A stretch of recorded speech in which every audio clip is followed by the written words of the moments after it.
आणि साखर उद्योगाला सुद्धा युद्ध परिस्थितीमुळे मोठे चटके बसू लागलेले आहेत। साखरेची निर्यात थांबलेली आहे आणि त्यामुळे अर्थातच साखरेचे दर पडलेले आहेत। आतापर्यंत जवळपास 3700 रुपये क्विंटलनी असलेली साखर ही खाली गडगडल्याचं पाहायला मिळते, कारण साखरेचा साठा वाढलेला आहे, बाजारभाव घसरलाय। 3200 रुपयांवरती साखर आलेली आहे। दर घसरल्यामुळे शेतकऱ्यांच्या ऊसाच्या हमीभावावरती सुद्धा याचा परिणाम होण्याची शक्यता आहे। युद्धामुळे निर्यात थांबणं, साठा वाढणं आणि बाजारभाव घसरणं या तिहेरी संकटातनं साखर उद्योग चाललेला आहे आणि त्यामुळे आर्थिक अडचणींचा सामना करावा लागू शकतो।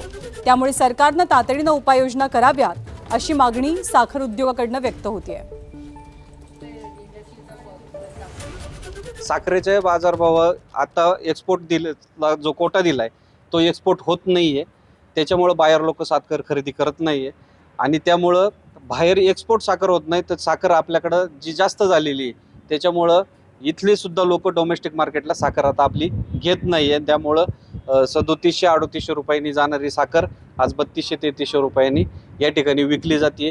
ती सुद्धा बाहेर या ठिकाणी डोमेस्टिक मार्केटला घेत नाही आणि हीच जर परिस्थिती चालू राहिली तर शेतकऱ्यांचं फार मोठ्या प्रमाणामध्ये नुकसान होणार आहे। युद्ध परिस्थितीची झळ आता मिठाई व्यावसायिकांपर्यंत सुद्धा पोहोचलेली आहे। खरं तर सणासुदीचे दिवस जवळ आलेले आहेत आणि अशा परिस्थितीमध्ये मिठायांना सगळ्यात जास्त मागणी असते, परंतु मिठाई व्यवसायाला या युद्ध परिस्थितीचा फटका बसल्याचं चित्र पाहायला मिळतंय।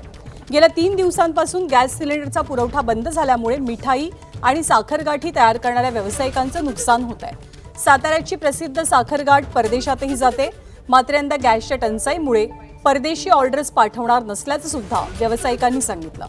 गॅस उपलब्ध नसल्यामुळे कारागिरांचं काम ठप्प झालंय आणि दुकानं बंद करण्याची वेळ ओढावण्याची भीती व्यक्त होतीये। पर्याय म्हणून लाकडी भट्टी सुरू करण्याचा विचारही सुरू आहे।